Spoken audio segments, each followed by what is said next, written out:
Está começando o programa Independência, a voz da recuperação, uma parceria da ADUSMEC, Associação dos Usuários da Saúde Mental de Capivari, e da Rádio Alternativa FM 106,3.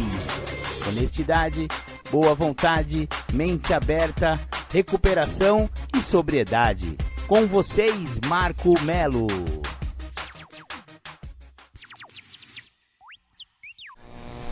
Esse é o programa do dia 12 de julho de 2020. Sejam todos bem-vindos ao programa Independência. Bacana, ouvimos aí Salomão do Reggae, Menina Tatuada. Muito legal. Vamos, eu vou disponibilizar para vocês. Agora primeiro eu vou falar sobre os caminhos da recuperação de Al-Anon. Os membros de Al-Anon compartilham sua experiência, força e esperança. Existe alívio. A tradição 5 me oferece 3 desafios: praticar os 12 passos, encorajar e compreender o alcoólico e ajudar familiares de alcoólicos. Ouço em todas as reuniões que os 12 passos são os guias para a vida. Mais do que simplesmente repeti-los, posso me referir a um passo específico quando necessário. Estou me sentindo desamparada ou querendo controlar? Se for assim, posso usar o passo 1, 2 e 3. Os outros passos oferecem orientação sobre atitudes que posso tomar, ou talvez vão me orientar para não tomar nenhuma atitude. Se eu continuar a seguir os passos, posso experimentar a serenidade. Talvez não tão rápido quanto gostaria, mas a serenidade virá. Encorajar e compreender o alcoólico pode ser para mim a parte mais difícil da tradição 5. É útil se eu mantiver em mente o básico sobre a doença. Sim, é uma doença. Alcoolismo é uma doença. Não é um ataque deliberado contra mim. Nas reuniões de Al-Anon, descobri que não estou sozinho. Embora eu seja um ser humano individual, as histórias de outras pessoas são muito parecidas com a minha. Muitas vezes, o sofrimento compartilhado numa reunião de Al-Anon é mais provável que termine em riso do que em lágrimas. Eu sou um indivíduo, o alcoólico também é. Posso honrar a nós dois como seres humanos de valor. Isso não significa que tenho que aceitar um comportamento inaceitável, mas eu não andei pelo caminho do alcoólico. Não sei realmente como é e sou grato por não saber. Os alcoólicos que conheço não se comportam melhor ou pior. Posso tratá-los como eu gostaria de ser tratado? O que gostaria de fazer é encorajar e reconhecer suas boas ações, sem omitir as más.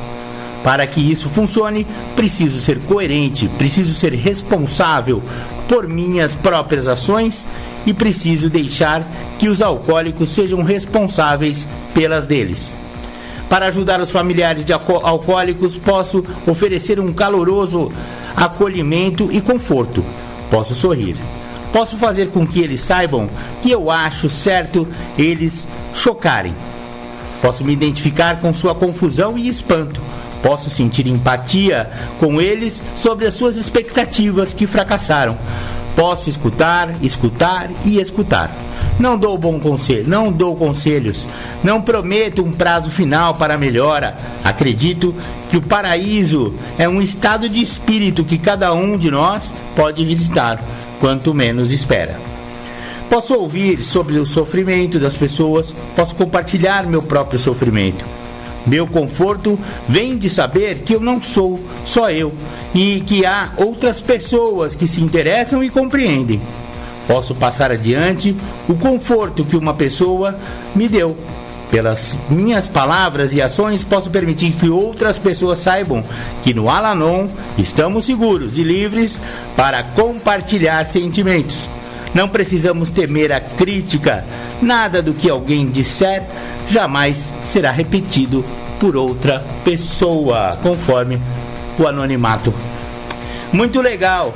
Esse aqui é um trechinho do livro Caminhos para a Recuperação, Passos, Tradições e Conceitos de Al-Anon, é uma literatura oficial da Irmandade de Al-Anon.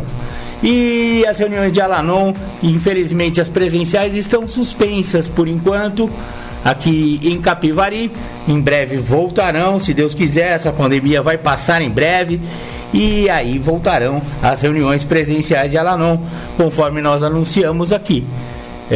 Lembrando que se você for um familiar, uma esposa, um marido de um alcoólico ou de uma alcoólica, uma mãe, um pai, enfim, um amigo, um primo, e que se sinta abalado por conviver, né, com essa pessoa que bebe muito, né, que é um alcoólatra, saiba que existe saída, que você não precisa ficar sofrendo aí sozinho, sem saber o que fazer com aquele pingaiada.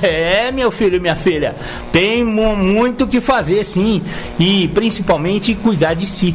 Através do programa do Al-Anon, milhares, milhões de familiares de alcoólicos no mundo todo descobrem uma nova maneira de viver, aprendem a conviver com uma pessoa que tem dificuldade com o álcool, que seja um alcoólico ou então um alcoólatra. Para algumas pessoas, se preferir falar alcoólatra, não tem problema também, mas a questão é, a pessoa tem problema com álcool, ele afeta a família toda. A família toda adoece com a doença do cara. Todo mundo sabe disso, do cara ou da mina, né? Porque o alcoolismo é democrático, ele pega na mesma proporção em homens e mulheres. É incrível que poucas mulheres acabam chegando nas Irmandades Anônimas. Alcoólicos Anônimos têm uma baixíssima taxa de mulheres, né? Menos de 30% são mulheres na Irmandade Mundial. Mas deveriam ser 50%, porque é essa a proporção na sociedade em que o alcoolismo acomete as pessoas. Portanto, meninas, se vocês também estiverem precisando de ajuda, não fique com vergonha, não fique achando que é só você, não. Tem muitas alcoólicas em Alcoólicos Anônimos que podem prestar esse tipo de ajuda.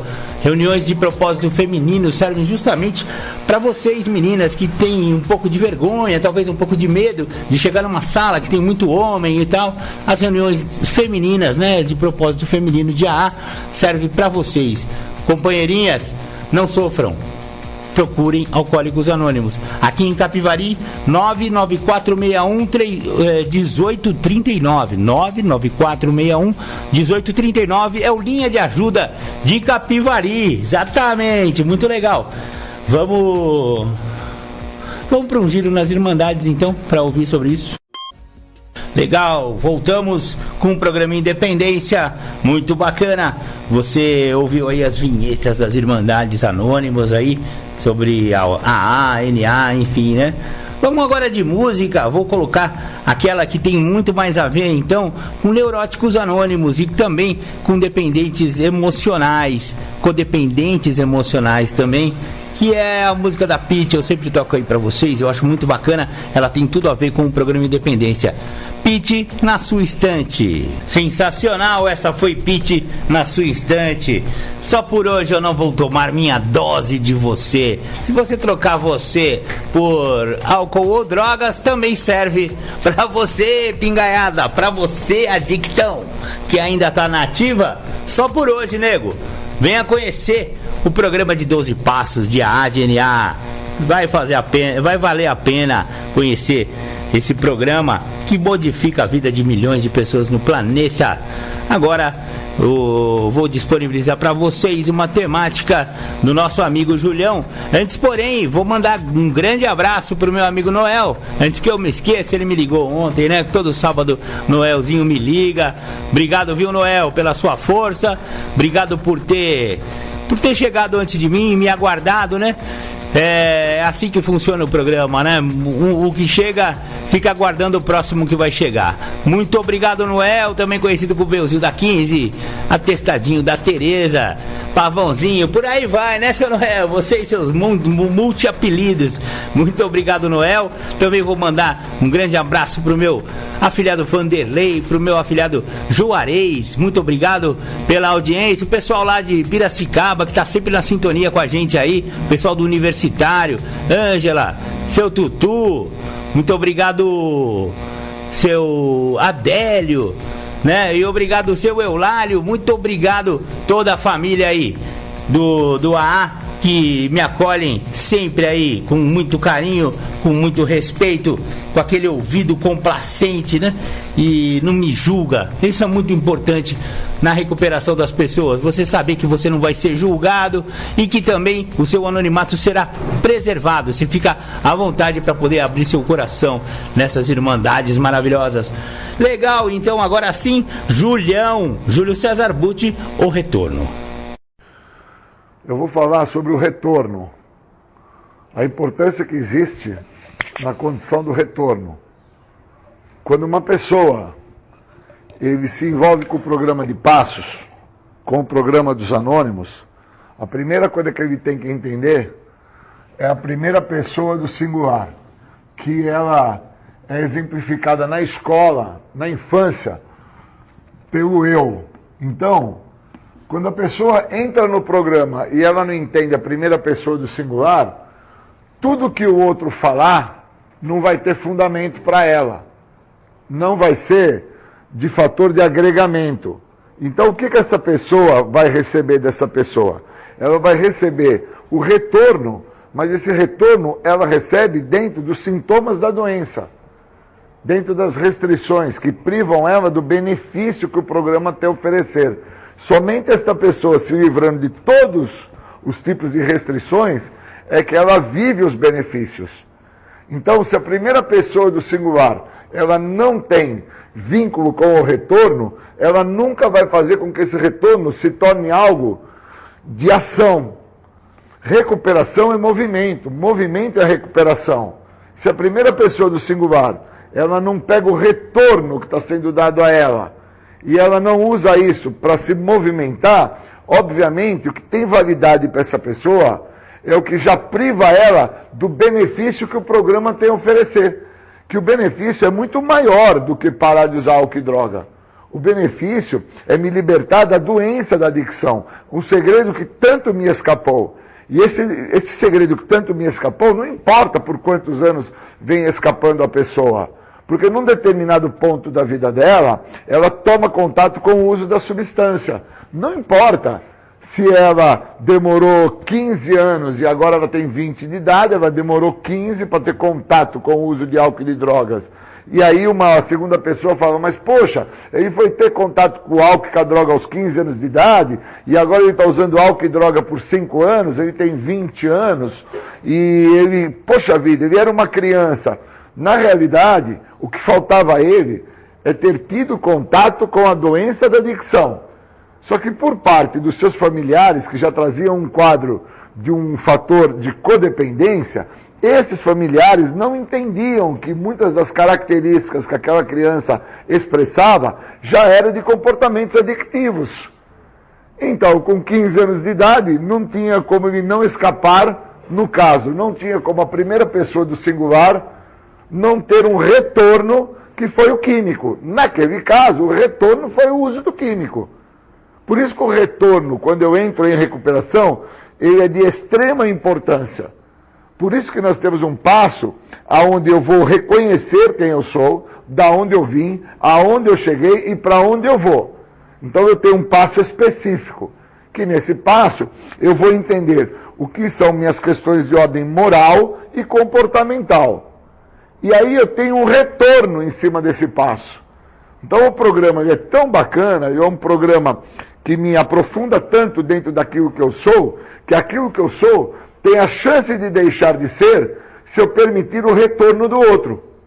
Quando eu não permito o retorno, eu estou igual quando eu me encontrava jovenzinho, sem saber que eu era portador da doença, porque era um segredo que me escapava, e dentro desse segredo eu não entendia, porque eu não permitia com que ninguém me trouxesse o que é que estava me acontecendo. Eu já tinha ali uma série de características onde vinha as justificativas, as racionalizações, os questionamentos, as indagações, a minha culpa, a minha vergonha. Esses sintomas que falam nos passos dos anônimos, especificamente no primeiro passo.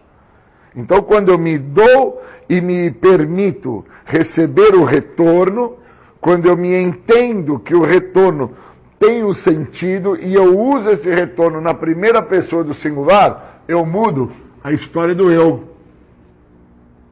Eu não mudo uma questão que eu era o cara que roubava. Não é que eu vou deixar de roubar. Não é que eu vou deixar de trair. Eu vou mudar a história do eu que me levou a ser ladrão. Eu preciso entender isso. Eu vou mudar a história do eu que me levou a ser um cara bígamo. Eu vou mudar a história do eu que me levou a ser um cara preguiçoso. O retorno serve para isso. Não é que o retorno vai me tirar a parada do não roubar. O retorno ele não vai me tirar a condição de pegar a vassoura e varrer. O retorno vai fazer-me entender por que eu sou preguiçoso. O retorno vai me dar a condição de compreender por que eu roubo. Quais são os sintomas desse ladrão que ele traz consigo, que são seus sentimentos de inferioridade, de rejeição, de comparação, entre outros. Então, cada um dos pontos aonde, através do retorno, eu sou elucidado, se a primeira pessoa do singular tomar contato com isso e tiver entendimento sobre isso, ela muda a primeira pessoa do singular, o eu. Por isso que o retorno é tão imprescindível e importante através do programa de passo. E quando eu não dou o retorno para a pessoa vai permanecer dentro do eu que ela construiu. Se o eu que ela construiu, no exemplo que eu dei, foi de uma criança que do primeiro dia que nasceu até 15 anos de idade, essa criança desenvolveu inúmeros sintomas da doença, e aí com 15 anos de idade não tinha como ela não obter um retorno desses sintomas. O retorno que ela obteve foi ter o contato com o químico. Aí ela tem 20 anos de idade agora, onde ela tem por 5 anos o uso do químico. Dentro desses 5 anos, o que ela fez? Ela deteve a possibilidade de ter contato com o eu dela, que foi o eu que a conduziu para que ela chegasse a ter 5 anos de drogadicção. Por isso que eu tenho que entender que o programa de 12 passos, ele trabalha a doença da adicção. Ele não trabalha a doença da drogadicção. Quando eu tomo o retorno em cima da doença que eu sou portador, eu vou mudar a primeira pessoa do singular, o eu. É a partir do eu que eu tomo contato com a doença da drogadicção, que é o uso das substâncias psicoativas. Por isso que na literatura dos anônimos deixa claro que o aspecto final e único da doença da adicção é o uso do químico. E na literatura também deixa claro que eu sou adicto da doença e não das drogas. Então eu tenho que ter entendimento sobre a primeira pessoa. E para que eu tenha entendimento sobre a primeira pessoa, eu preciso do retorno. Senão eu nunca vou entender. Estou sendo chamado de preguiçoso e não entendo por que eu sou preguiçoso, porque eu sou um cara que ainda pega a vassoura para passar a vassoura na sala da minha casa. Eu estou sendo chamado de um cara que trai a esposa, bígamo, um cara insatisfeito, e não estou entendendo por que eu estou sendo chamado disso pela minha esposa ou por uma outra pessoa. Eu estou sendo visto como ladrão pelo dono da padaria, porque eu fui pego ali catando uns doces, uma rosquinha, alguma coisa assim, e eu não estou entendendo por que o cara me chama de ladrão só porque eu catei um doce. Eu preciso receber um retorno, e esse retorno tem que ser dado na primeira pessoa, porque a primeira pessoa me conduziu a me tornar um ladrão. E o que me conduziu a me tornar um ladrão foram os meus sentimentos de inferioridade, sentimentos de rejeição, de comparação, que quando eu tinha um amiguinho na escola, por volta de 8, 9, 10 anos de idade, os pais deles sempre deram para eles um troquinho para ele ir lá na cantina e comprar um bombom, um chiclete, um prestígio, uma barrinha de chocolate. E eu sempre me comparei com essa situação.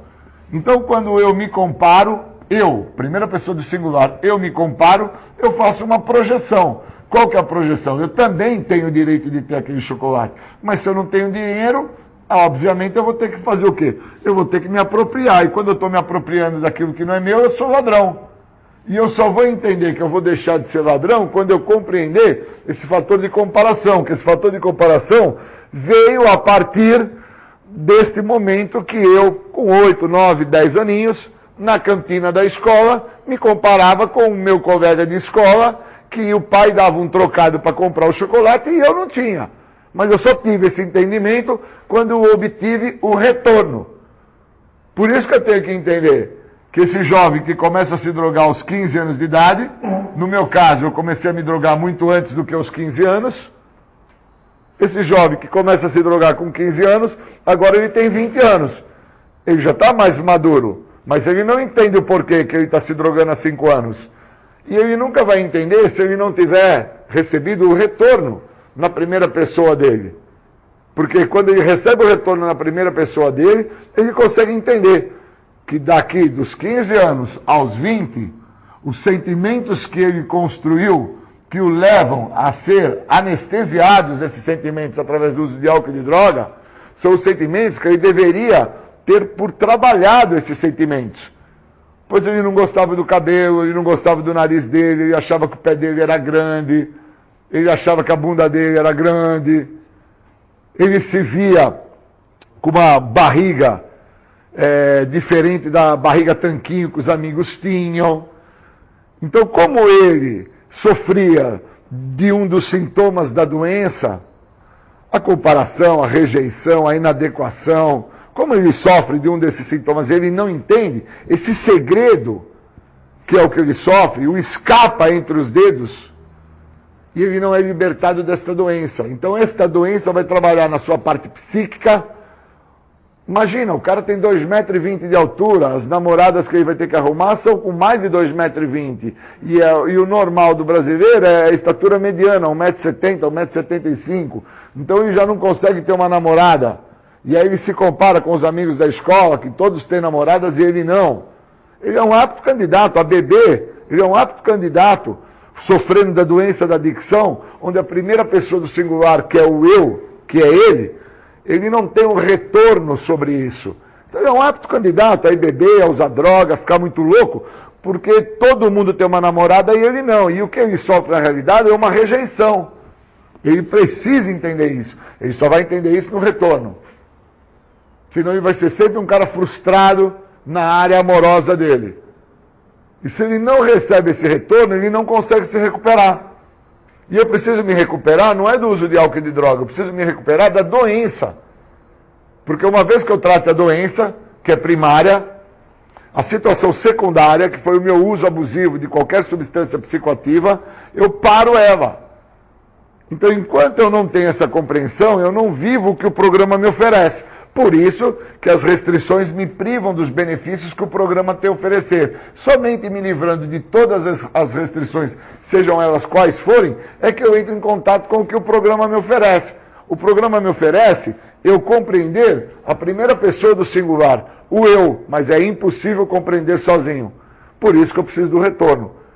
Se eu não dou o retorno ao outro, dentro daquilo que eu estou vendo, que eu estou escutando, que o outro está narrando, se eu não me posiciono e mostro a ele que aquela conduta que ele está tendo é uma conduta que é invasiva contra ele mesmo, que aquilo que ele está fazendo vai prejudicar a ele mesmo, porque não prejudica pai, mãe, não prejudica o vizinho, não prejudica o empregador, só prejudica a primeira pessoa do singular. Se eu não dou retorno para ele nisso, fica parecendo que as ações dele estão prejudicando os filhos dele, a mãe dele, o pai dele, o vizinho dele. E não é. Só existe uma pessoa no universo que é prejudicado através da doença da adicção. É a própria pessoa. Por isso que aquele que é codependente, ele também é a primeira pessoa do universo a ser prejudicado pela doença dele, que é a codependência. Onde o sintoma da doença da codependência é quando a pessoa acredita que ela vai evitar com que aquele que é o dependente, que está à frente dela, portador da primeira doença da sua adicção, doença essa que controla ele na maneira de pensar, de agir e de ser, esse codependente sofre da ilusão de controlar pessoas, lugares e coisas. Então ele acha que vai controlar a pessoa do dependente, as coisas que o dependente faz e os lugares que o dependente vai. E que se isso daqui não for feito da maneira que o dependente queira, esse codependente vai ter sucesso para a vida do dependente. E isso mostra que a primeira pessoa do singular não está sendo vista nem pelo codependente, quanto menos pelo dependente. Porque não está tendo por ambos os lados o retorno. Por isso que o retorno é tão importante. Eu preciso entender. Caramba, então do primeiro dia que eu nasci até 15 anos de idade, no meu caso foi até os 11, eu era um cara que não tinha uso de droga. Mas aí eu começo a ter o uso de droga, esse meu uso de droga se estende por 20 anos. É dentro desse parâmetro de 20 anos usando o tipo de substâncias psicoativas alteradoras de humor que eu tenho que ter a compreensão do que me faltou. E o que me faltou foi o retorno. Então, como eu não tinha contato com o retorno, que seria, Júlio, você consegue entender por que você rouba? Júlio, você consegue entender por que você trai? Júlio, você entende por que você é preguiçoso? Júlio, você entende por que você mente? Júlio, você entende por que você dá vazão para uma pessoa que não se trata estar perto de você? Júlio, você entende por que você permite com que aquele que não quer nada para a vida dele esteja próximo a você? Entre uma série de fatores.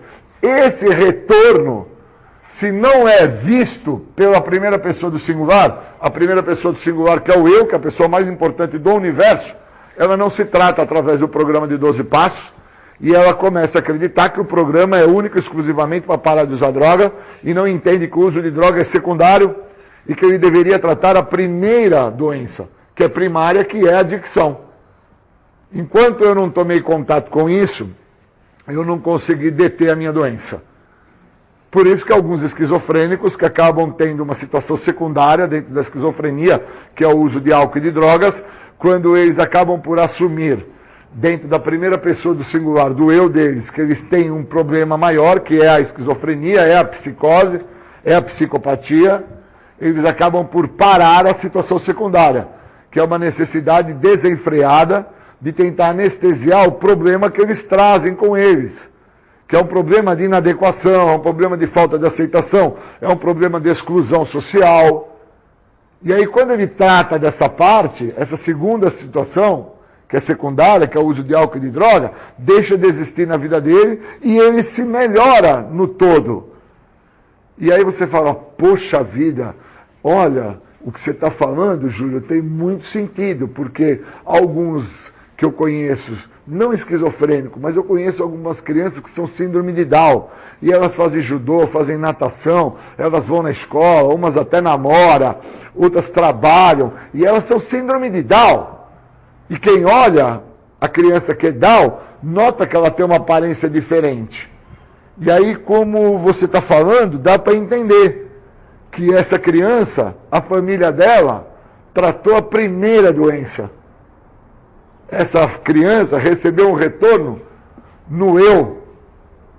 Aí toda a situação secundária, que seria o quê? O namorar, ir para o judô, ir para a natação, ir trabalhar, ir fazer, isso daí seria prática. Isso daí seria fácil dessa pessoa desenvolver, participar, interagir e não sofrer da exclusão social.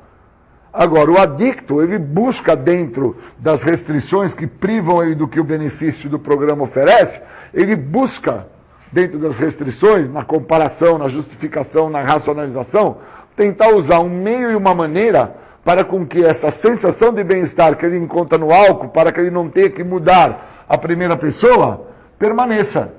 Então, cara, entre sentir dor e deixar de fumar, eu opto por fumar. Entre sentir dor e emagrecer deixando de comer, eu prefiro comer. Entre sentir dor e deixar de comer o doce, eu prefiro comer o doce. Eu preciso ter esse entendimento, só que esse entendimento só vem com o retorno. Esse entendimento não vem sozinho. Isso é importante entender sobre o retorno. Então, quando eu me deixo isso fazer parte da minha vida, essa condição do retorno, eu mudo tudo na minha vida, tudo na minha história, tudo melhora. Obrigado. Sensacional! Esse foi Júlio César Butti falando sobre o retorno, só ilustrando, né, instruindo a galera que não é da Irmandade e que talvez não tenha conhecimento sobre as palavras que se usa dentro da Irmandade. Quando o Julião fala de o retorno, ele está falando quando um outro adicto ou uma outra pessoa que é da Irmandade devolve para a pessoa que ela partilha. Partilhar é conversar, contar a sua história ou alguma história. E aí, geralmente, quando você partilha isso com um padrinho da Irmandade, aí você pede um retorno, ou seja, que ele retorne para você as impressões que ele teve a respeito do que você trouxe para ele. É esse o retorno, sacou? Então, muito bacana o que o Júlio falou e muito profundo também. Olha só que interessante, não sei se vocês entenderam como eu entendi. Assim, o uso de álcool e droga é só uma consequência de uma doença maior. Isso já até a Organização Mundial da Saúde classifica o alcoolismo e a dependência química como doença primária, né? Onde existe o conceito de síndrome da dependência química. Esse conceito de síndrome significa que é uma doença que abrange todos os campos da vida da pessoa. E uma consequência dessa síndrome é o uso de droga. Porque a pessoa é compulsiva e obsessiva. Portanto, acha droga na vida, cai que nem uma luva para uma pessoa que é assim. Só que, se você tá com problema de álcool e droga, aliás, alguém que possa estar me ouvindo e que tem problemas com álcool e drogas, e que acha que, aliás, acha não, né? Que já tentou parar sozinho. Fala aí, pai. Fala aí, moça. Eu tenho certeza que você já tentou, porque quando eu estava com problema com álcool e droga, eu já tentei diversas vezes parar sozinho e nunca conseguia.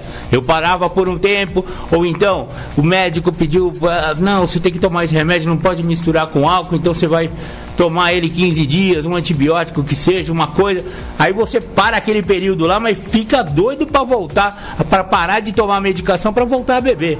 Ou então, mesmo quando você já está sentindo, nossa, não aguento mais, vou parar. Você para 1, 2, 3 dias, chega uma hora, primeiro convite que te chamarem para beber, você vai.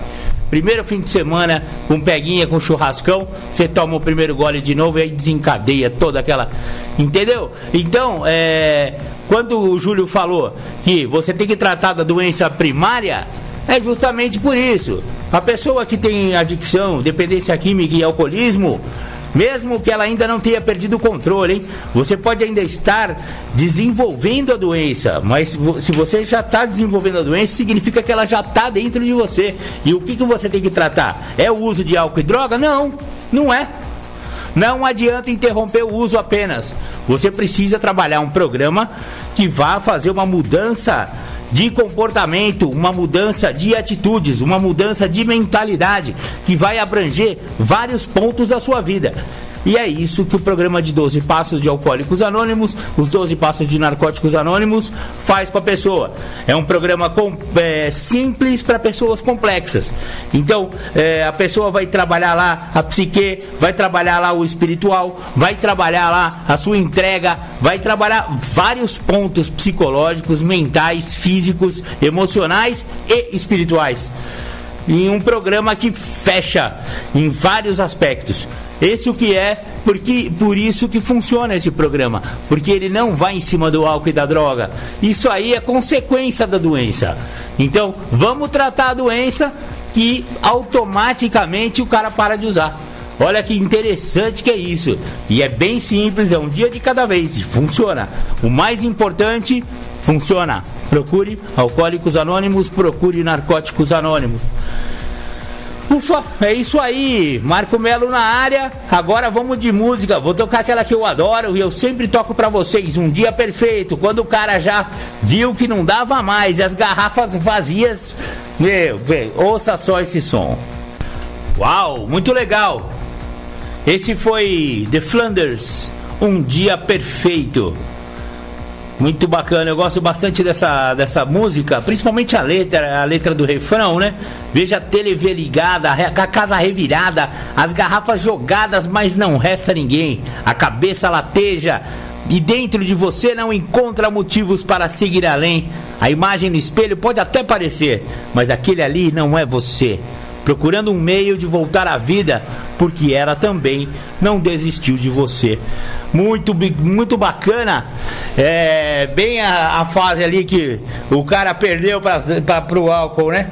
Ele vê que toma vodka de frente pro mar. Foi bom quanto durou, mas não tá mais dando certo, né, pai? O alcoolismo é uma doença que vai avançando, né? Ela é progressiva. E só que ela é progressiva, incurável e fatal, papai. Toma cuidado com essa doença. Então, aquilo que funcionava no começo do seu alcoolismo, quando o boteco era da hora, cheio de mulherada junto, né? Você tomando uma de boa, fim de semana, suave. Isso aí não acontece mais, né, Pio? Não dá mais certo, né? Aí agora já toda vez toma demais, não consegue sair do boteco, todo mundo vai embora, você continua lá, todo mundo quer vazar lá da balada, ou todo mundo quer ir embora lá do churrasco, acabou o churrasco, e o cara, não, vamos comprar mais uma caixa, cara, tá legal aqui, mó barato. Ô filho, não tá legal, não tá mó barato, todo mundo tá indo embora, e você fica insistindo. Eu acho que você tem problema com álcool, parceiro. Tem problema com álcool e a solução Alcoólicos Anônimos. Maravilha! Legal, vamos... Que horas são? Opa, agora estamos na hora do nosso intervalinho aqui. Já já a gente volta.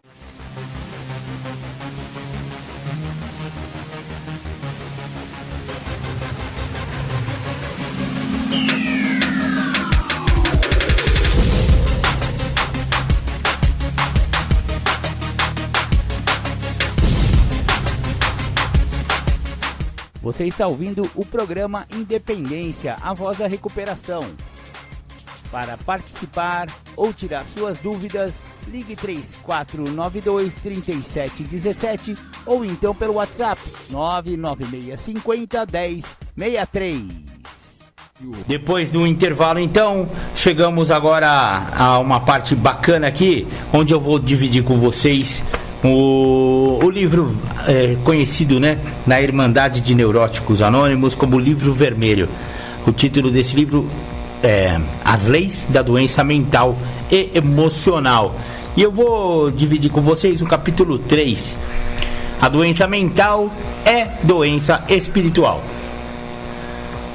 Tomando por base nossa experiência e observação, afirmamos que a doença mental e emocional é uma doença espiritual. Quando emocionalmente doentes, na realidade era espiritualmente doentes que estávamos. Para que você não interrompa a leitura e se afaste, pedimos que reflita um pouco sobre esta definição de, entre aspas, espiritual, relativo a pensamentos e emoções. Quanto a nós, temos certeza de que estávamos realmente doentes em nossos pensamentos e emoções. Pedimos que não se considere espiritual como tendo aqui um significado de natureza sobrenatural, embora para muitos de nós tal significado tenha razão de ser.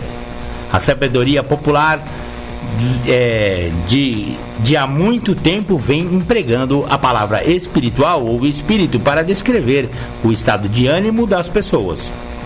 Os seguintes exemplos são bem elucidativos. Seu estado de espírito é precário.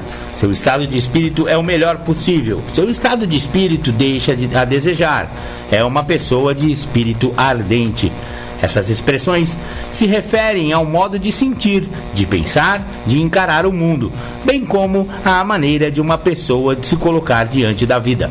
Consequentemente, espírito está aí considerado a soma das emoções, pensamentos, atitudes, crenças, modos de sentir, tudo, enfim, que leva o ser humano a agir da maneira que o faz.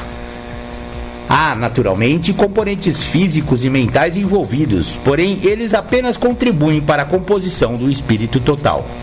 Não foram poucos os médicos que, muitos de nós disseram, depois de nos submeterem a testes minuciosos, que nada havia de fisicamente errado conosco. Fomos então obrigados a concluir que nossa doença era mental e espiritual. Depois de nos submetermos a outros testes destinados a aferir nossa capacidade mental, consultar psiquiatras, consultar que nossas mentes estavam intactas, vimos-nos também forçados a concluir que nossa doença era essencialmente espiritual.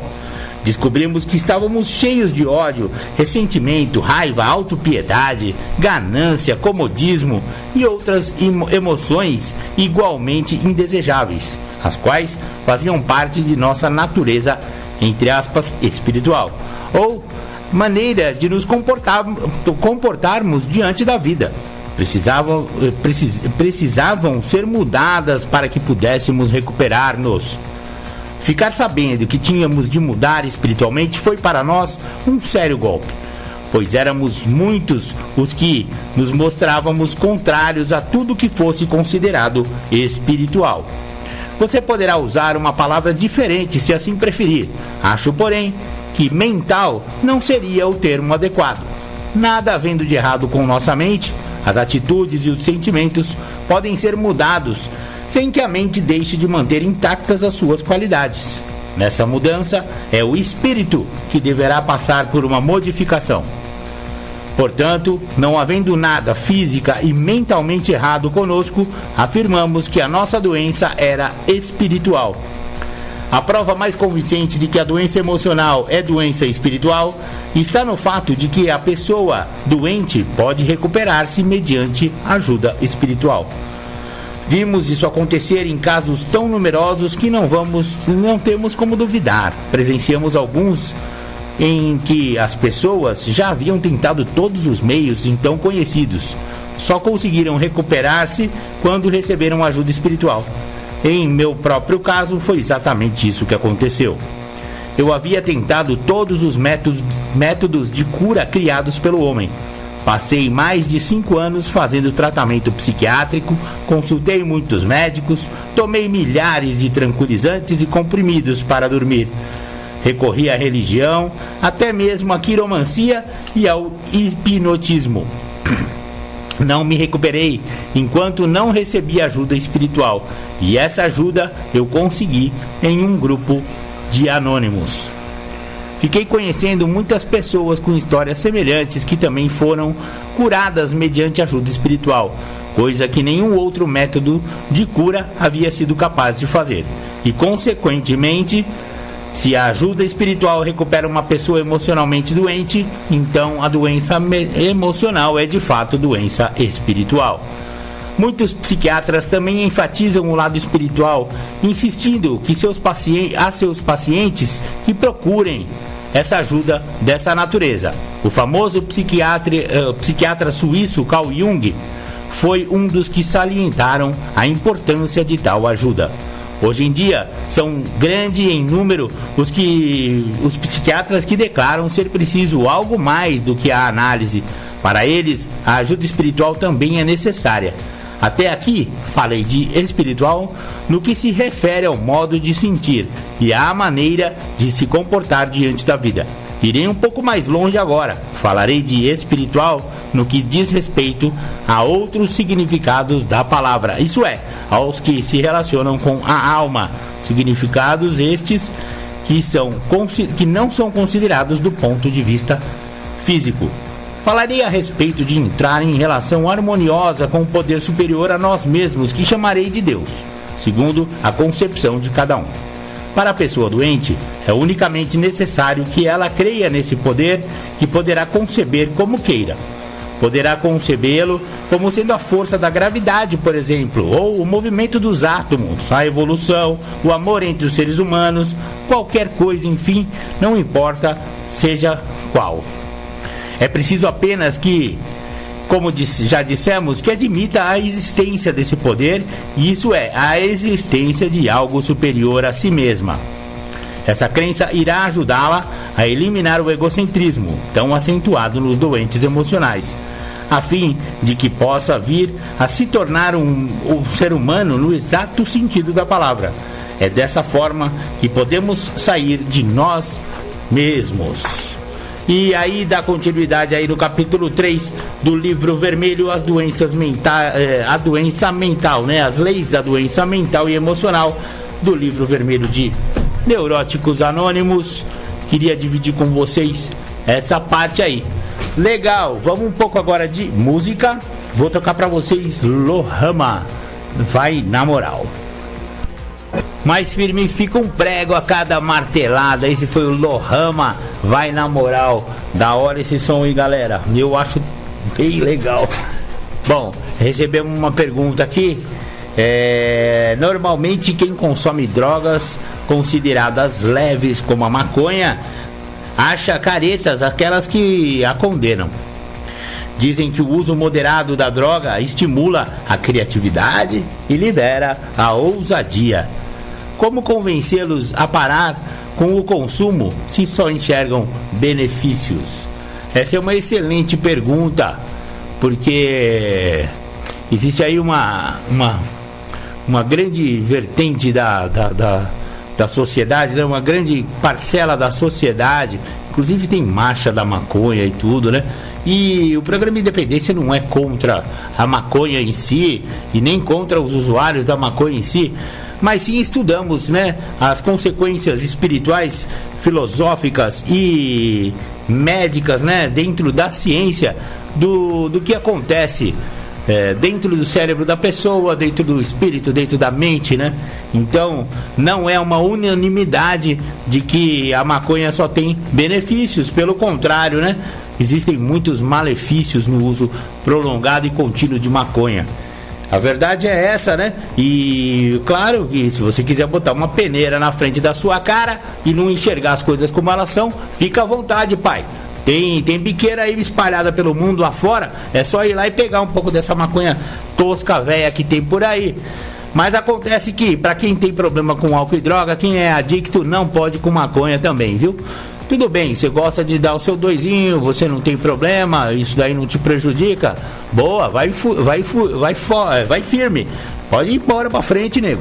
Acontece que, se você for ver, estatisticamente, é só você olhar. As pessoas que de uso contínuo de maconha são pessoas com menos rendimento escolar, menos rendimento no trabalho, não conseguem sair da onde estão, geralmente não conseguem vencer as suas ambições, não conseguem resolver os seus problemas existenciais da mesma forma que se estivesse sem uso. A verdade é essa. A resposta à pergunta é a seguinte: dentro da ciência, tá? Na última década foram desenvolvidos estudos conclusivos sobre a maconha, comprovando as seríssimas consequências de seu abuso no organismo, principalmente no organismo em desenvolvimento do jovem. A maconha produz efeitos perversos no sistema nervoso central, nos pulmões, no coração e vasos sanguíneos, e no sistema imunológico. Interfere na sexualidade e fertilidade, danificando irreversivelmente mecanismos de reprodução humana, com prejuízos para a produção de espermatozoides. A droga, que já foi considerada recreativa, provoca alterações no peso, nas funções dos órgãos reprodutivos femininos, afetando a produção de hormônios que controlam o desenvolvimento fetal. O melhor modo de combater o mito da inocuidade da maconha entre os jovens é oferecer informações técnicas atualizadas e principalmente desprovidas de preconceitos e julgamentos de valor. O mais recomendável é que se procure o apoio de profissionais especializados que possuem didática apropriada para alcançar e sensibilizar essa população. Geralmente a informação bem fundamentada recebe ótima aceitação por parte do jovem. Esse conhecimento necessita também ser transmitido às pessoas que exercem influência sobre a opinião pública, para que possam se posicionar mais conscientemente sobre as políticas de liberalização do uso de drogas. É isso aí. Essa quem falou foi a especialista em dependência química Maria Heloísa Bernardo, psicóloga, em seu livro O que é Dependência Química. Legal, vamos agora ouvir aí uma temática do querido e saudoso Sérgio Murilo. Sérgio, desce o verbo aí, nego. Recuperação é um processo. Eu estava hoje apreciando os passo número 2 com amigos, e me chamou a atenção o número de vezes que é repetida a expressão, a palavra processo. Eu nunca tinha observado isso, muito embora tenha lido centenas e centenas de vezes esse passo também. Não sei os outros, não me lembro, mas vou fazer uma pesquisa e impressionante como é repetida a palavra processo. Aí eu estava pensando sobre isso e concluí o seguinte: tem duas grandes situações na recuperação de um adicto que pretende se manter limpo e conquistar a qualidade de vida. Ele fala de fatos, acontecimentos corriqueiros do dia a dia, nas suas relações com o mundo, nas suas relações consigo mesmo, e ele fala de fatos tentando se livrar de incômodos, né? Partilhando fatos. Isso é muito corriqueiro, muito comum. E uma outra situação é um processo de recuperação. Digamos que uma pessoa que pretende conquistar uma qualidade de vida, ela fique apenas falando de fatos, ela não consegue recuperação. Ela consegue um socorro imediato, um alívio imediato, porque, claro, que se ela partilha as dificuldades do dia a dia, ela faz isso que é para aliviar, jogar para fora. Mas essas situações com as quais ele tem dificuldade de lidar e por isso incomoda intensamente, essas situações, elas vão continuar se repetindo. E aquilo que a gente chama de recuperação é conseguir aliviar aquele padrão de relações com a vida para que fatos desagradáveis não continuem acontecendo. E se continuarem, que eles tenham cada vez uma intensidade menor, que cada vez eles nos incomodem menos. Então, como é que se a pessoa partilha fatos, ela não consegue se livrar da produção de fatos que a vida lhe apresenta. Suponhamos que essa pessoa que pretende a recuperação, ela tem uma base irritadiça, raivosa, estressada, ela tem assim uma incapacidade muito grande de sobreviver nas situações de pressão que a vida vai lhe proporcionar nos seus dia a dia. Então ela vai sempre responder aos ataques da vida ou às situações onde ele está pressionado de uma maneira raivosa. E se respondendo assim, ele vai criar mais problemas do que ele já tem. Então dentro dele existe uma forma que faz com que ele se relacione sempre da mesma maneira. E quando você está num programa dito de recuperação, o grande esforço é para poder aliviar o modo de viver que não está funcionando direito. Não tem alívio, não tem conquista de melhoria ou qualidade de recuperação a partir do momento em que a pessoa apenas partilha as suas dores. É a mesma coisa que a pessoa tem uma doença física e ela fica reclamando do seu estado de doença. O fato dela reclamar não faz com que ela conquiste melhora, se tiver melhora no seu horizonte. Vai fazer muito pelo contrário com que a vida se torne impossível, né, por conta da doença que ela tem. Então, quando a pessoa partilha fatos, ela não está num processo de recuperação, ela está num processo de alívio para poder, novamente, diante de situações parecidas com aquela nas quais ele sempre sofre, ele responda sempre da mesma maneira. Então, a sua estrutura não mudou. A única coisa que ele conquistou foi uma plateia de pessoas que têm alguma paciência para poder estar ouvindo as suas lamúrias. Como é que há um processo de recuperação? Quando há um processo de envolvimento com o programa.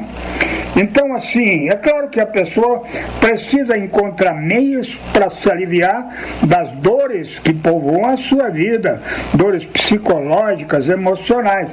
Mas é importante e fundamental, e mais importante ainda que isso, é um trabalho basilar, um trabalho que encare a estrutura interna que produz um jeito de viver que não é legal. Então é por isso que a palavra processo, ela é diferente de partilha de alívio. E o programa, através do segundo passo, você pode observar lá que essa repetição da palavra processo significa alguma evolução na direção da conquista de mudança de padrão de repetição. Quando eu estou dentro de um processo, o que está acontecendo? Eu estou me permitindo ser provocado por ideias que me transformam. A busca de recuperação significa aceitar que ideias que eu ainda não tenho.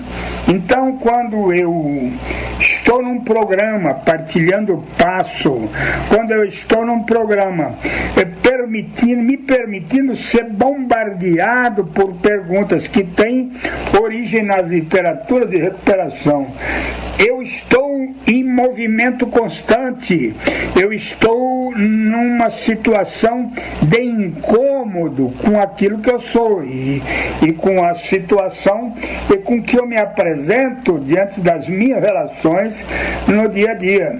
Quem está num processo de recuperação, se permitindo ser provocado, bombardeado por ideias transformadoras, observa que as dificuldades fundamentais, que são a manifestação de um caráter problemático, de uma dificuldade muito grande de relação com o que quer que seja, começa a aliviar e perder a tensão neurótica que a compõe.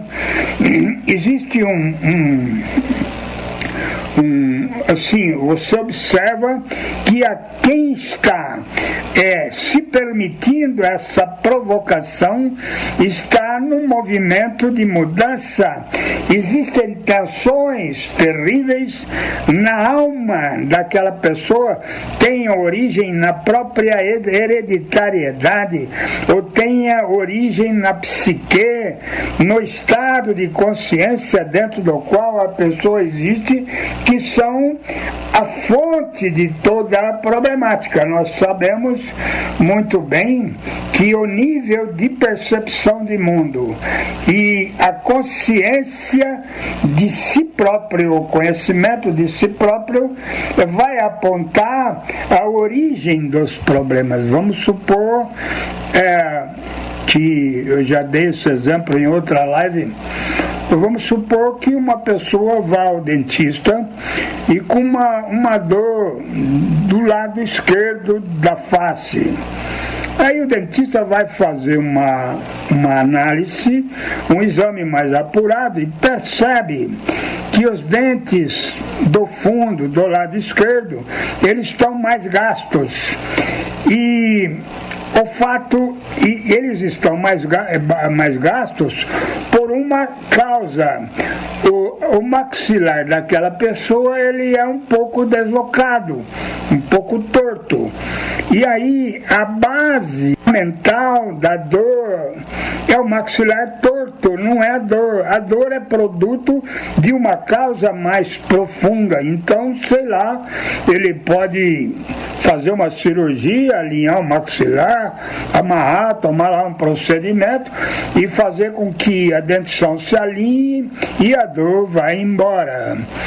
E em termos psicológicos, em termos emocionais, para que haja ganho, para que haja libertação de tensões que habitam um ser humano, é importante perceber a base aonde se apoia toda manifestação daquela vida. E isso é uma construção da própria história da pessoa ou da própria hereditariedade, que a pessoa já traz consigo dificuldades em determinados aspectos da existência dela.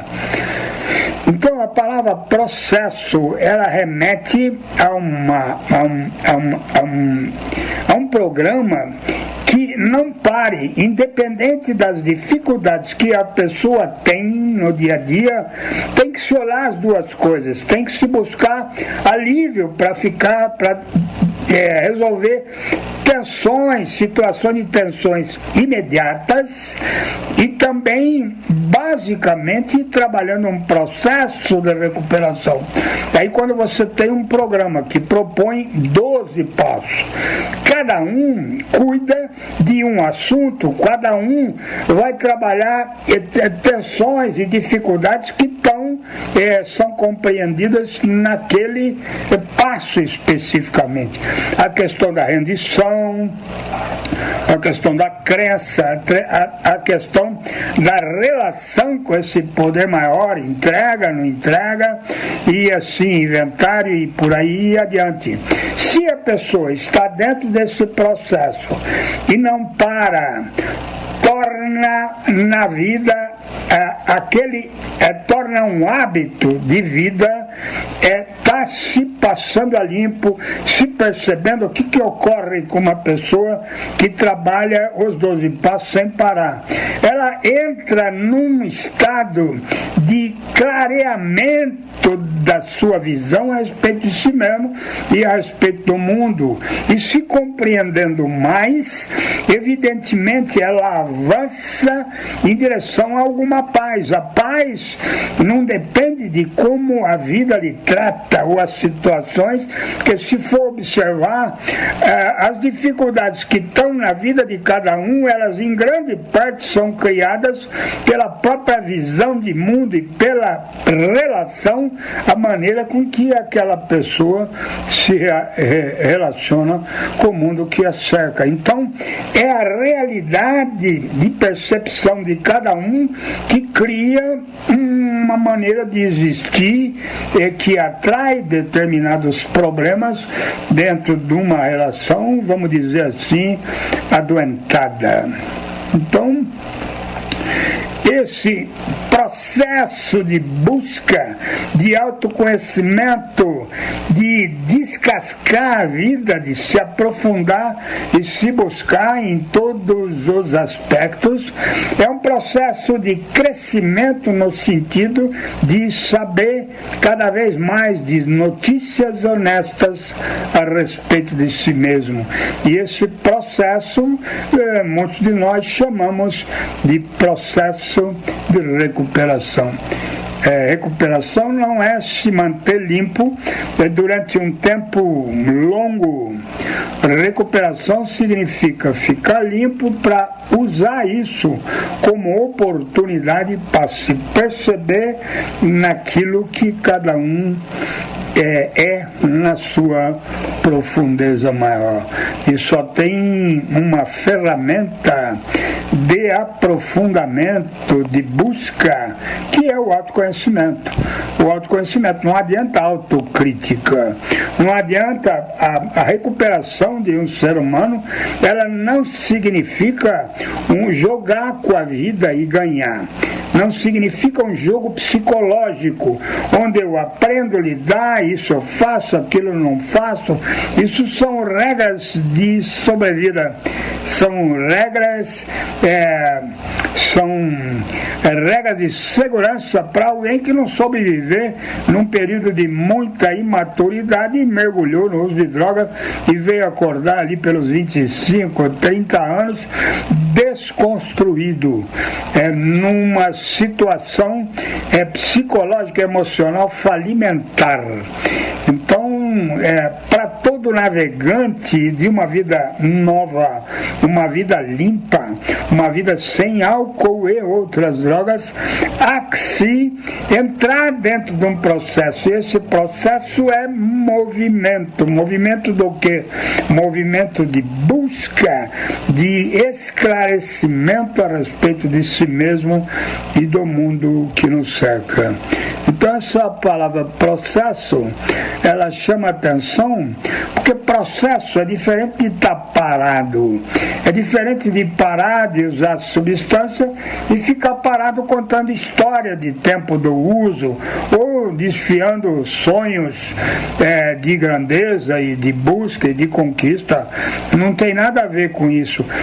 Parar de usar droga é entrar no estado de busca e no estado de movimento que vai restaurar uma vida que não foi nem construída e dar ordem numa vida que está na mais completa desordem.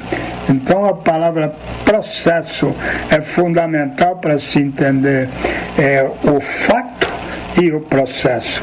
Se parar em cima do fato e ficar partilhando fatos desagradáveis que aconteceram, não há crescimento. Pode haver alívio, às vezes nem isso. E aí, num determinado momento, a pessoa pode até desanimar, falar: eu estou limpa e a vida não me é generosa. Eu queria ficar limpo e receber benesses, é o mesmo sistema de recompensa, né? Usou droga e tem um resultado prazeroso, lá se é que ainda você tem prazer no uso de substância. Então, não é no sentido de receber o presente, as benesses, ou a conquista, ou o troféu para aquele que está dentro de um processo, é a segurança de que ele está no caminho certo. Parar de usar não é ficar parado e ficar olhando para a vida e se orgulhando de estar parado. Se parar, o trem pega, tem que se mexer. Então a recuperação leva a um estado maior de percepção, a um nível de acordar espiritualmente e existir com uma paz sonhada nos tempos de miséria. É isso, queria dizer isso e disse. Obrigado a todos aí que estão me acompanhando aqui, estamos juntos mesmo.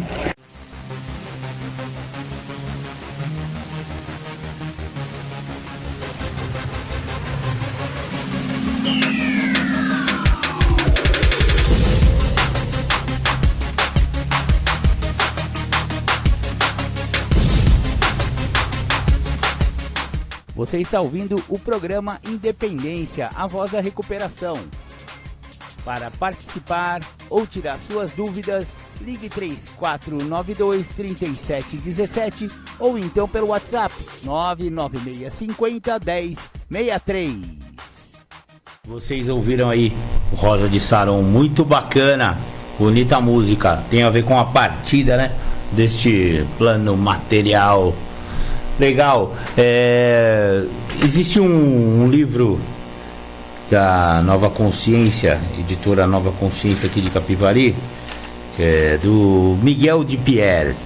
Drogas, saiba o mal que elas causam à nossa saúde, fazem a nossa saúde. Saiba o mal que elas fazem à nossa saúde. O Miguel é um senhorzinho muito bacana, eu o conheci. Não pessoalmente, né? Mas eu ajudei a diagramar esse livro aqui e tive muito contato com ele, conversamos bastante por e-mail e tal, trocamos muitas ideias. O livro é muito bacana, ele traz relatos, né, de usuários de droga, de familiares de usuários de droga, de álcool, enfim, histórias, pessoa que foi presa, a experiência pessoal de pessoas que estiveram em várias situações em função do uso de álcool e drogas, né? E muito bacana o livro. Quem quiser adquirir um livro desse, é só entrar em contato lá com a editora am.com.br, que vocês encontram esse livro lá também. A capa também é minha. Legal, e lá nesse livro, no finalzinho, ele tem um que eu achei muito interessante, que eu vou dividir com vocês, que é o decálogo para sair das drogas. Ele bota 10 metas, né? 10 passos, 10 etapas para a pessoa que quiser sair das drogas. Uma espécie de roteirinho de vida, né? Então vamos lá, decálogo para sair das drogas. 1. Orar diariamente ao deitar-se e ao levantar-se. 2. Informar seus pais ou familiares de sua confiança da sua dependência de droga. Caso ainda não saibam, caso eles não saibam, né, pedir ajuda para eles. Não tenha receio ou preconceito. Confie em Deus que a ajuda virá. 3. Procurar a ajuda médica, psiquiátrica e a psicológica e de medicamentos. Os serviços de saúde dos municípios geralmente são bem aparelhados para esse atendimento. Quando não estiver internado, frequentar assiduamente um grupo de apoio. Há várias opções para o tratamento. 4. Frequentar assiduamente, estudar e participar das atividades de sua religião e dos trabalhos de assistência e promoção social por ela desenvolvidos.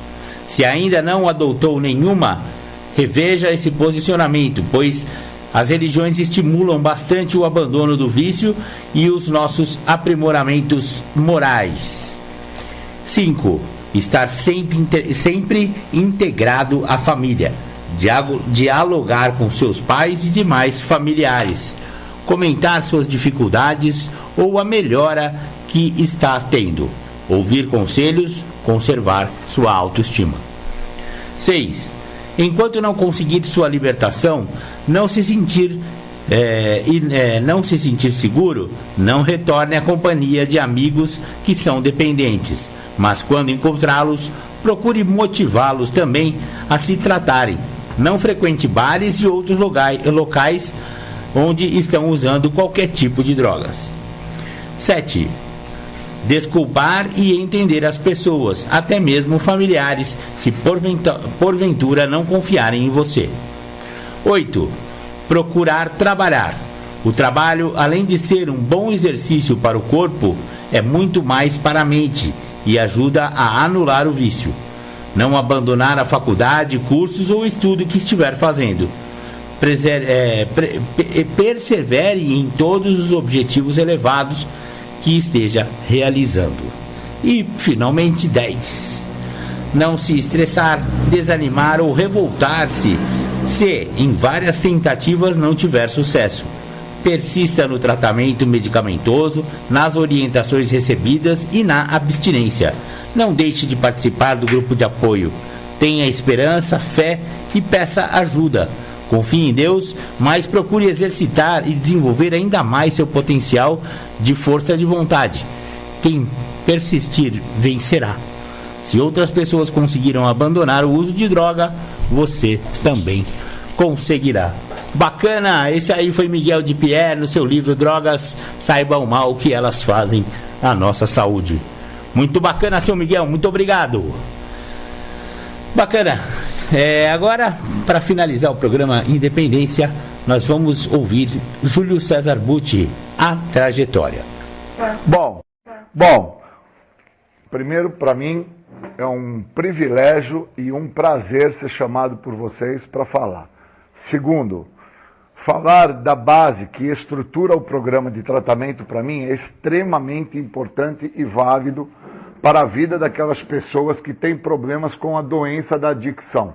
Eu primeiro preciso entender que eu chego a um centro de tratamento, ou chego a um grupo anônimo, ou chego a um sistema carcerário, ou chego a um sistema hospitalar, vindo de uma trajetória que me levou até aquele local. Então eu tenho que compreender que não importa aonde eu estava, não me importa o processo aonde eu cheguei. Eu preciso dar uma devida atenção a algo que antes da onde eu estava é o que fez com que na trajetória eu chegasse lá. Senão eu não entendo o que está me acontecendo. Se eu não entendo o que está me acontecendo, eu crio aonde eu chego uma imagem. Então eu crio a imagem da empresária, eu crio a imagem da boa mãe, eu crio a imagem da boa filha, eu crio uma imagem e tento sustentar esta imagem, sendo que esta imagem é um devaneio, é uma ilusão, é um delírio, pois o que é real e verdadeiro consta na trajetória que eu, de certa forma, tive na minha edificação como ser humana. Então eu, como mulher, porque o caso aqui hoje, aonde eu estou falando, é para um grupo de mulheres, o caso eu, como mulher, eu tenho que entender a minha trajetória. Senão eu fico acreditando que eu sou boa mãe, que eu sou boa filha, que eu sou empresária, que eu sou uma pessoa socioeconomicamente estável. E a realidade é que não me importa onde eu estava, não me importa aonde eu cheguei. O que eu tenho que dar atenção é a trajetória, porque é na trajetória que eu fundamento a situação. E se eu não olhar a minha trajetória, eu nunca vou conseguir aonde eu me encontro, seja no sistema carcerário, seja dentro de um grupo anônimo, ou seja dentro de uma clínica, ou num centro de tratamento, ou num hospital psiquiátrico, que são os resultados finais das trajetórias a quais eu acabo por fazer parte, porque eu vivo dentro deste processo. Então eu, como mulher, tenho que parar o devaneio. Eu, como mulher, tenho que parar o estado de loucura. Senão eu não interpreto a minha trajetória e não consigo falar dela. Construo uma mentira. Que eu tenho carro, que eu tenho barco, que eu tenho moto, que eu tenho casa, que eu tenho avião, que eu tenho helicóptero, que eu tenho, e na realidade me falta. Não é que eu tenho, é que me falta.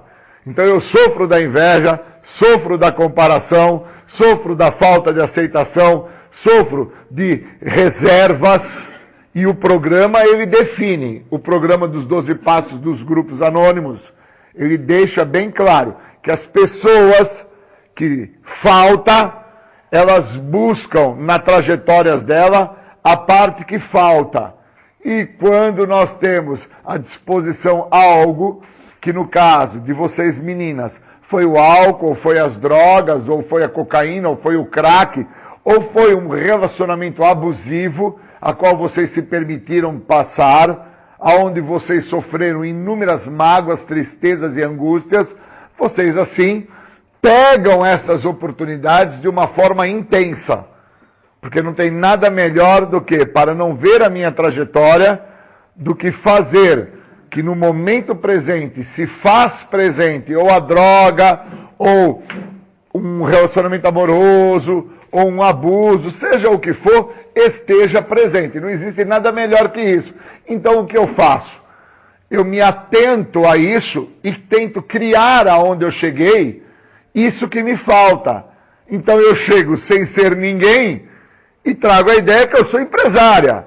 Eu chego sem ser filha e trago a ideia até que eu sou uma boa mãe. Eu chego sem ser amiga e trago até a ideia que eu sou muito benquista onde eu moro, pelos meus parentes, pelas pessoas à minha volta.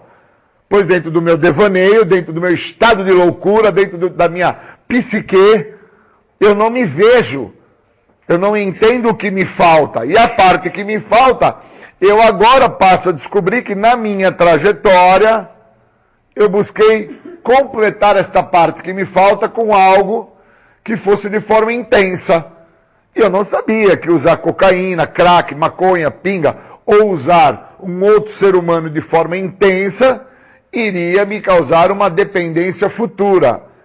E que dentro deste quadro, desta dependência futura, eu iria precisar chegar a um estado de desespero, que foi o estado de loucura que cada uma de vocês chegaram, que foi necessário uma intervenção esta que às vezes acabou no sistema carcerário, outras vezes acabou no sistema psiquiátrico, outras vezes acabou no sistema de uma clínica para dependentes químicos ou numa comunidade terapêutica para dependentes químicos, e outras vezes acaba até mesmo no óbito. E somente quando chega ao estado de óbito é que outras pessoas então entendem a sua trajetória. Porque você não teve tempo para entender a sua trajetória. E como você não teve tempo para entender ela, você chegou ao óbito, que é o resultado final da trajetória do usuário de álcool e outras drogas. Então eu tenho que compreender aonde que eu me encontro. O que é que me trouxe até aqui? Eu estou dentro de um centro de tratamento, eu estou no grupo anônimo, eu estou no sistema carcerário, eu estou no sistema hospitalar. Qual é a base que me mostra isso? Primeiro passo, segundo passo e terceiro passo dos grupos anônimos. Essa é a base que me faz entender aonde eu cheguei. Primeiro passo define claramente, quando fala sobre a questão de ser impotente, o grau da debilidade. Então eu tenho que ter esta compreensão e este comprometimento com o que se fala no primeiro passo. Eu não sou impotente, eu sou débil. Somente uma mulher débil, dentro da tua debilidade, que é algo que ela desconhece, que é a sua fragilidade, que é a sua impotência, que é a sua falta de compreensão, sua perda de senso crítico, a faz acreditar que ela vai usar álcool ou drogas, ou que ela vai manter-se num relacionamento abusivo e ela vai ter ganhos. Somente uma mulher que sofre de um grau de debilidade, ela fica nessa condição. Então eu preciso entender isso. Se eu não entendo isso, eu não compreendo que o segundo passo das Irmandades Anônimas, que fala sobre um poder maior, que vai me dar sanidade, saúde mental, está me dando saúde mental aonde eu me encontro. Qual é a saúde mental onde eu me encontro? É a possibilidade de interpretar que a perda do meu senso de limite me faz construir uma identidade de algo que não existe. E aí, aonde eu me encontro, eu tento trazer a ideia que eu sou boa mãe, boa irmã, que eu sou empresária, que eu sou proprietário de casa, de carro, de barco, de lancha, que eu sou uma pessoa que tem uma vida muito melhor. Eu preciso entender que no segundo passo eu fico lúcido para compreender o que está me acontecendo e os motivos que me trouxeram até onde eu me encontro. Pois somente quando eu tenho esta interpretação é que eu compreendo que as pessoas que estão ao meu lado, elas trazem outros tipos de comorbidades e esses outros momentos que elas apresentam, que são as comorbidades, são decorrentes da trajetória delas, pois elas não nasceram assim, elas não eram assim, mas elas ficaram assim. E isso eu só entendo quando, de uma forma intrínseca, que é de dentro para fora, eu me entrego ao programa. Por isso que eu só passo a viver uma vida muito melhor do que todas as vidas já vividas, quando eu faço a entrega em relação àquilo que eu era, que eu acredito, deixo aquela trajetória e me entrego ao programa e passo a viver o que o programa tem a me oferecer de forma intrínseca, de dentro para fora.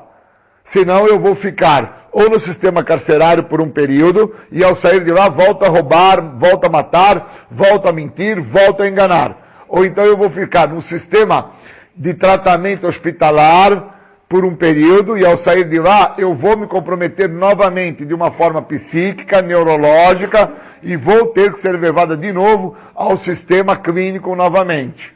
Ou então eu fico dentro de uma situação onde eu já me encontro, que é dentro de uma comunidade terapêutica ou dentro de um grupo anônimo e não vejo o encanto daquele local. Tudo é negro, tudo é ruim, nada está bom. Pois não compreendo que na trajetória o que me falta é o que me trouxe até aqui.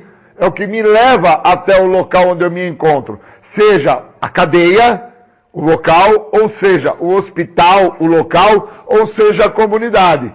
Então se eu não entendo e não tenho essa interpretação, o grau da debilidade, o grau da perda da compreensão que a pessoa está tendo é maior do que se apresenta. E esta pessoa, obviamente, ela não tem esse entendimento, porque ela já não tem esta capacidade de entendimento. Então ela chega ao sistema de tratamento, ela chega ao sistema carcerário, ela chega ao sistema psiquiátrico, sem entender que o que leva ela ali não foi o resultado final das suas escolhas, que foi o uso de álcool, de droga, ou de se permitir dentro de um relacionamento abusivo. O que a leva até aquela situação é a doença, ela é portadora de uma doença, essa doença é reconhecida como uma coisa, nós não temos uma definição total desta doença. Há tempos atrás, na medicina, nós trouxemos uma nomenclatura que dava-se uma ideia do fator X. E hoje, com o aprofundamento do Guia dos Passos de Narcóticos Anônimos, entende-se a expressão de que somos portadores, no caso, vocês mulheres, são portadoras de uma coisa. E eu tenho que interpretar que coisa é essa. Então não dá para interpretar que esta coisa é a droga ou é o álcool. Pois o álcool ou a droga já se mostra presente dentro do tal estado de desespero que você chega ao ponto de se vender o corpo, ao ponto de se prostituir, ao ponto do abuso, que é o estado de total desespero, para usar o álcool ou a droga. Então não está no álcool e na droga o problema está antes, está na trajetória, está na coisa. E essa trajetória que eu tenho que entender, porque é essa trajetória que me coloca sentado dentro de uma cadeira num grupo anônimo. Essa trajetória que eu tenho que compreender, que é o que me faz chegar ao sistema carcerário, dentro de um assassinato, dentro de um óbito, dentro de uma situação mais comprometedora para a minha edificação, para a formação do meu caráter e personalidade. Essa coisa, esta doença que me faz chegar ao tal estado de loucura, a qual por muitas das vezes eu não retorno mais para um estado de lucidez e passo a viver então dentro dos sistemas que hoje são os manicômios, a quais hoje nem se tem mais falado, nem se escutado muito desse tipo de trabalho, mas os centros de tratamento, as comunidades terapêuticas, as clínicas para tratamento de dependentes químicos e alcoólatras, acabam por receber bastante dessas pessoas e acaba-se então as mesmas construindo um padrão de sobrevivência dentro do centro. E aí o centro acaba ficando mesclado no processo. E uma vez que está mesclado no processo, eu tenho problemas maiores. Um dos problemas maiores está no estado de loucura da pessoa, que ela constrói uma identidade que não existe. A empresária, a dona do helicóptero, a dona do avião, aqui é mãe, aqui é filha, aqui tem grana, aqui produz, aqui faz. E na realidade ela não tem nada disso. Ela é uma pessoa que usa droga, ela cheira pó, ela fuma crack, ela bebe pinga, ela se prostitui, ela apanha, ela sofre, ela chora, ela gostaria de ser uma outra pessoa, mas ela não é. Então, enquanto eu não tenho essa interpretação e não sei quem eu sou, isso que eu sou, que chegou naquele local, cheguei no hospital, cheguei na clínica, ou cheguei na cadeia, não deixa de existir. Continua sendo na cadeia aquilo que ela desconhece, continua sendo na clínica aquilo que ela desconhece, ela chega na comunidade terapêutica ou no sistema psiquiátrico e continua sendo aquilo que ela também desconhece. E ali ela vai ficando. E ali ela vai ficando. E a hora que ela vai ver, ela já está ali por 2 anos, 3 anos, 4 anos, 5 anos, 6 anos. E o mundo não parou. O relógio não parou. A água que sai da torneira, ela não volta de volta à torneira. Ela dá caminho. Então, o que eu quero dizer é que os pequenos rios, os pequenos córregos, todos eles correm para o grande mar. E se eu não interpretar que eu sou um pequeno rio, um pequeno córrego, e que a tendência é que eu saia a caminho de um grande mar, eu vou ficar dentro de onde eu me encontro. E se for para ficar dentro de onde eu me encontro, por qual motivo então eu chego dentro do sistema carcerário? Por qual motivo eu chego dentro do sistema hospitalar? Por qual motivo eu chego dentro do sistema psiquiátrico? Então eu preciso entender quem eu sou, porque entendendo quem eu sou deixa de existir e eu entro em recuperação através do programa de tratamento dos grupos anônimos. A base começa com isso. Queria agradecer, obrigado. Legal, esse foi Júlio César Butti. Obrigado, Julião, pela temática da semana aí. A trajetória, ele deve ter feito isso num centro de tratamento feminino. Então ele fala bastante sobre a adicção feminina e essa coisa de estar isolado da sociedade, né? Ele frisou bastante isso nessa temática. Bacana, Julião, muito obrigado.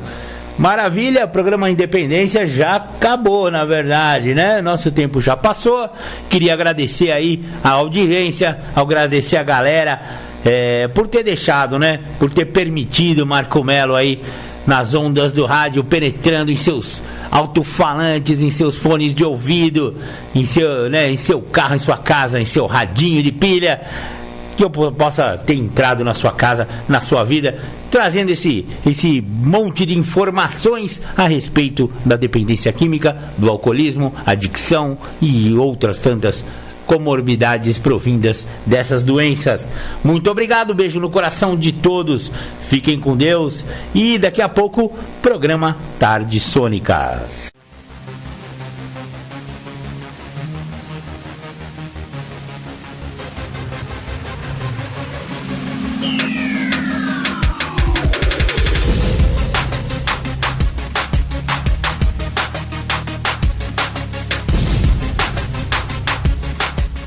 Você ouviu o programa Independência, a voz da recuperação, uma parceria da ADUSMEC, Associação dos Usuários da Saúde Mental de Capivari, e da Rádio Alternativa 106,3.